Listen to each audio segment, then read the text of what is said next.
तो भाई ठीक 5 दिनों पहले मैंने एक वीडियो डाली थी जिसमें मैंने बताया था कि कांग्रेस नेता मल्लिकार्जुन खड़गे ने मोदी जी पर निशाना साधते हुए कहा था कि उन्होंने और उनकी पार्टी ने गंगा जल पर 18% जीएसटी लगवाया है। तो आज सुप्रिया सिन्हाटे कुछ ऐसा लिखती हैं। सुप्रिया सिन्हाटे ने लिखा, कांग्रेस ने मोदी सरकार को गंगा जल पर से जीएसटी हटाने को मजबूर किया, पर ये कैसे? जिनको मां गंगा ने बुलाया था उन्होंने तो मां गंगा को ही नहीं बख्शा, लेकिन एक बार फिर कांग्रेस की वजह से मोदी सरकार को बेफोट पर आकर अपने निर्णय को वापस लेना पड़ा और अपनी गलती का सुधार करना पड़ा।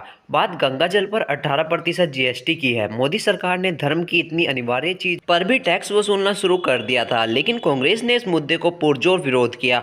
हमारे नेताओं में इसके खिलाफ आवाज उठाई, यहाँ तक कि हमारे अध्यक्ष ने भी श्रद्धालुओं के साथ हो रहे इस खिलवाड़ का विरोध कर मोदी सरकार के कटघरे में खड़ा कर दिया, जिस पर अपने चिर परिचित अंदाज में भाजपा के बददिमाग प्रवक्ताओं और फेक न्यूज संरचनाओं ने इस पर जमकर झूठ बोला और कहा कि गंगा जल तो पूजा की सामग्री है, इस पर तो कभी जीएसटी था ही नहीं। मीडिया के साथियों ने भी यह बात मान ली। जैसा आप अक्सर उनके हर झूठ को ब्रह्म वाक्य मान लेते हैं, लेकिन यह कोरा झूठ था।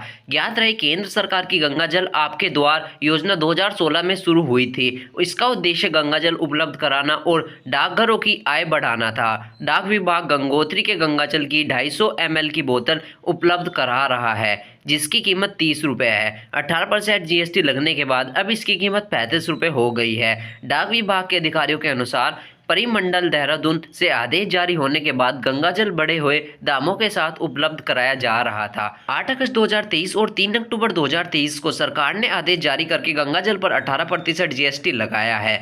यह साक्षी है जिनको हम आपके साथ साझा कर रहे हैं। 18 अगस्त को इंडिया पोस्ट ने बकायदा ट्वीट करके जीएसटी की जानकारी दी है। ट्वीट हम आपके साथ शेयर कर रहे हैं। इससे साफ तौर पे अंकित होता है कि 30 रुपए की पानी की बोतल 18% जीएसटी लगेगा और ऑनलाइन मांगने पर यह 250 ml की बोतल 125 रुपए की पड़ेगी। जिस दिन हमने इस मुद्दे का सरकार पर पर्दाफाश किया था, उसी दिन का ऑर्डर भी आपको दे रहे हैं, जिसमें साफ उल्लेख है कि 18% जीएसटी का।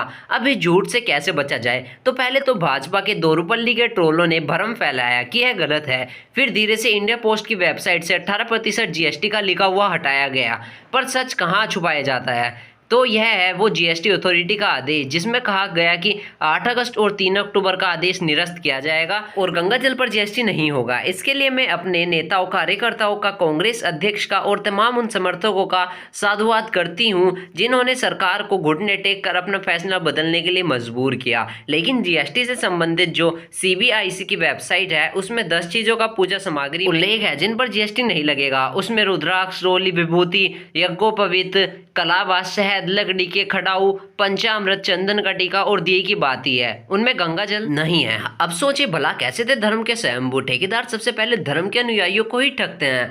हिंदू धर्म में गर्भाधारण से मृत्यु तक 16 कर्मकांड होते हैं जिन सब में गंगा जल अनिवार्य है। हर पूजा में गंगा जल चाहिए होता है, शुद्धिकरण के लिए, आचमन के लिए, चरणामृत के लिए, देवी देवताओं पर तुलसी दल चढ़ाने के लिए। उस पर भी मोदी जी का मुनाफाखोरी प्लान। तो ऐसा करती हैं पोस्ट सुप्रिया सिन्हाटे। इसके नीचे भी उन्होंने काफी कुछ लिखा था, पर इस बारे में आपकी क्या राय है हमें कमेंट के माध्यम से जरूर बताएं और वीडियो को लाइक करके चैनल को सब्सक्राइब जरूर कर दें।